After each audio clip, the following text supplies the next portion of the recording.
दोस्तों अक्टूबर का महीना शुरू हो चुका है और आज की वीडियो में बात करेंगे मिथुन राशि वालों के अक्टूबर महीने के संपूर्ण राशिफल के बारे में।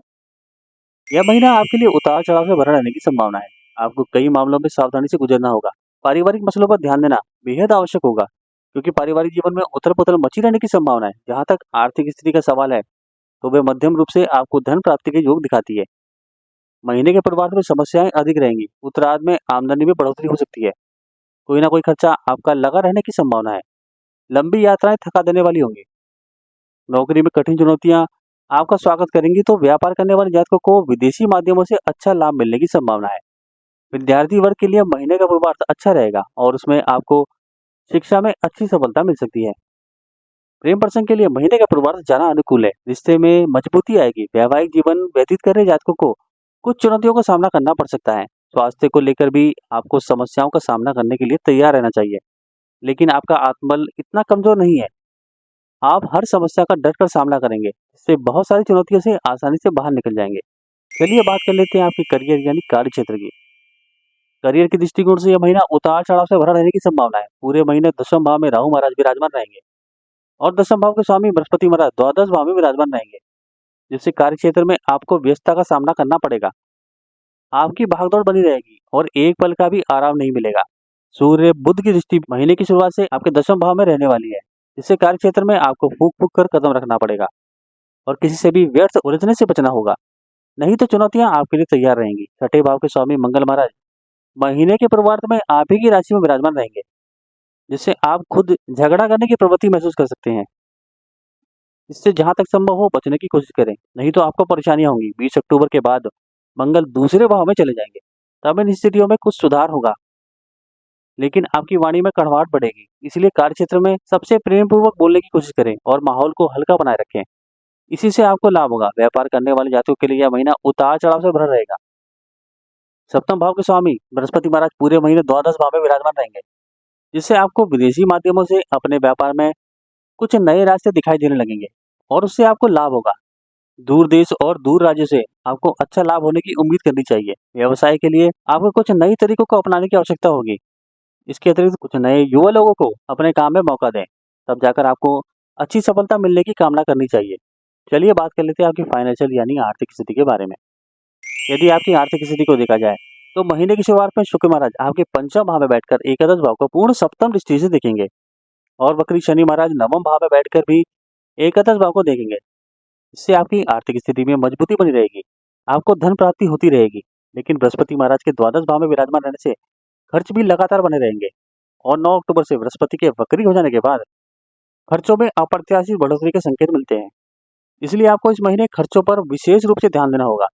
उसके बाद 13 अक्टूबर से शुक्र आपके छठे भाव में जाकर खर्चों को और ज्यादा बढ़ा देंगे, लेकिन बुध और सूर्य के पंचम भाव में जाकर आपके द्वादश भाव को देखकर आपकी आमदनी को बढ़ाने की कोशिश करेंगे। एकादश भाव के स्वामी मंगल महाराज 20 अक्टूबर से दूसरे भाव में जाकर धन संचय करने में कुछ हद तक मदद कर सकते हैं।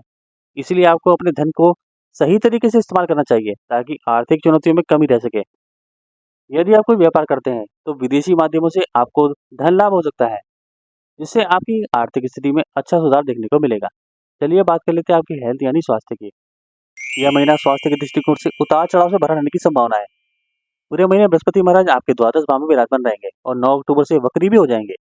महीने की शुरुआत में मंगल महाराज आपके प्रथम भाव में रहकर आपके स्वास्थ्य को पीड़ित बनाएंगे, तो महीने की शुरुआत में ही सूर्य बुध और केतु की युति आपके चौथे भाव में होगी और राहु दशम भाव में होंगे, जिससे परिवार के सदस्यों के साथ साथ आपको भी शारीरिक चुनौतियों का सामना करना पड़ सकता है। आपको किसी तरह का संक्रमण होने की संभावना बन सकती है। छाती में दर्द, जकड़न और संक्रमण तथा पेट में गड़बड़ी की समस्याएं आपको विशेष रूप से प्रभावित कर सकती हैं। विषाणु जनित समस्याएं ज्यादा परेशान करने की स्थिति बन रही है, इसलिए आपको अपने स्वास्थ्य का ध्यान रखना चाहिए। शुक्र 13 तारीख को आपके छठे भाव में वृश्चिक राशि में प्रवेश करेंगे और वहां से उनकी दृष्टि वक्री अवस्था में बैठे बृहस्पति महाराज पर द्वादश भाव पर पड़ेगी। इस स्थिति में जो मधुमेह के मरीज हैं, उनको समस्या में बढ़ोतरी हो सकती है और अन्य लोगों को स्वास्थ्य से संबंधित समस्याओं का सामना करना पड़ सकता है। इसलिए सतर्क और सजग रहें तथा आवश्यक उपचार करें, ताकि कोई बड़ी समस्या आपको परेशान न कर सके। अपने खान पान और रहन सहन में अच्छी आदतों को अपनाने और मास्क लगाकर प्रदूषण से बचने का प्रयास करें। चलिए बात कर लेते हैं कि प्रेम और वैवाहिक जीवन की। यदि आप किसी प्रेम संबंध में हैं, तो महीने की शुरुआत बहुत ही खूबसूरत रहने वाली है। आप पंचम भाव के स्वामी शुक्र महाराज पंचम भाव में विराजमान रहकर आपके प्रेम संबंधों को मजबूत बनाएंगे, उनमें रोमांस का तड़का लगाएंगे और आपको रोमांच से भर देंगे। आप दोनों के बीच अंतरंग संबंधों में बढ़ोतरी होगी। आप अपने प्रेम संबंधों को पूरी तरह से स्वीकार करेंगे और आपके प्रीतम भी आपको अपना मान लेंगे। इससे आपके बीच अच्छी बॉन्डिंग भी हो जाएगी और आपका प्रेम जीवन खुशनुमा हो जाएगा। 10 अक्टूबर से बुध भी पंचम भाव में आकर इसी प्रेम को और बढ़ाएंगे, लेकिन 17 अक्टूबर से सूर्य पंचम भाव में आ जाने से अहम का टकराव बढ़ सकता है।